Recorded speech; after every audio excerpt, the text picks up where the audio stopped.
diligent, hard working. நீதிமொழிகள் 10வது அதிகாரம் 4வது வசனம்.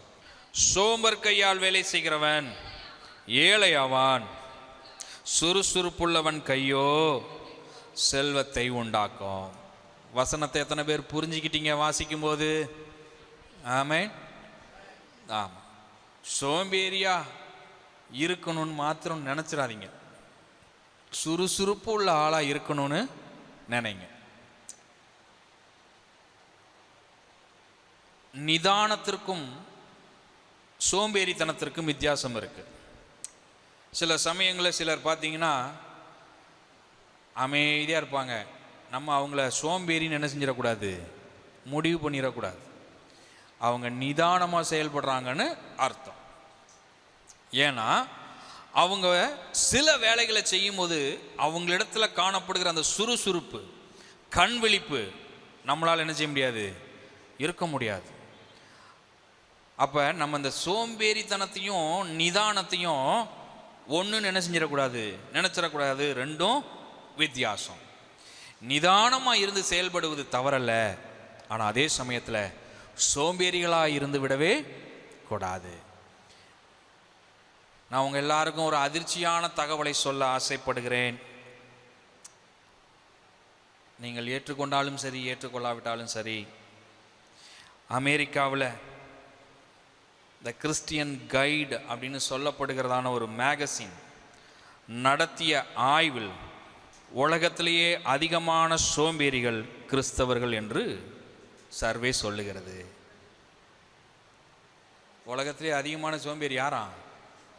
ஆனால் நம்ம காலரை தூக்கி விட்டு சொல்லிக்கிட்டு இருக்கிறோம், நாங்கள் தான் சுறுசுறுப்பானவர்கள், நாங்கள் தான் இங்கிட்டு அங்கிட்டு ஓடிக்கிட்டே இருக்கிறவர்கள், நாங்கள் ஜெபம், வேத வாசிப்பு, சபை, ஊழியன்னு இப்படியே ஓடுறோம், நாங்கள் வேலைக்கு போகிறோம், அப்புறம் ஊழியமும் செய்கிறோம். இப்படியெல்லாம் நம்ம என்ன செஞ்சுக்கிட்டு இருக்கிறோம், காலரை தூக்கி விட்டுக்கிட்டு இருக்கிறோம். ஆனால் சர்வே சொல்லுது, உலகத்திலே அதிகமாக சோம்பேறியாக இருக்கிறது யார் தானா? அப்படி சொல்கிறத விட இப்படி சொல்லுவோமா, நம்ம தான். புரியுதா உங்களுக்கு? நம்ம தான் ரொம்ப சோம்பேறியா என்ன செஞ்சிட்டோம், மாறிட்டோம். கிறிஸ்தவ வாழ்க்கைக்கு வந்த உடனே, ரட்சிக்கப்பட்டதுக்கு பிற்பாடு சோம்பேறியா மாறிட்டோம். ஆனால் நம்ம தான் சுறுசுறுப்பாக இருக்கணும், ஜெபிக்கணும், வேதம் வாசிக்கணும்னு வேதம் நம்மளால தான் என்ன செய்யுது, தூண்டி விடுது. ஆனால் நாமளோ இருக்க இருக்க சோம்பேறிகளாய் மாறிக்கொண்டு இருக்கிறோம். சோம்பேறியாய் இருந்தா ஏழையாவான், சுறுசுறுப்பாய் இருந்தா அவன் செல்வமுடையவனாய் மாறுவான். இந்த காலை வேளையில் கர்த்தருடைய ஆவியானவன் நம்மோடு கூட பேசுகிறாரு. சோம்பேறியா என்ன செய்யாதீங்க, இருக்கவே இருக்காதீங்க.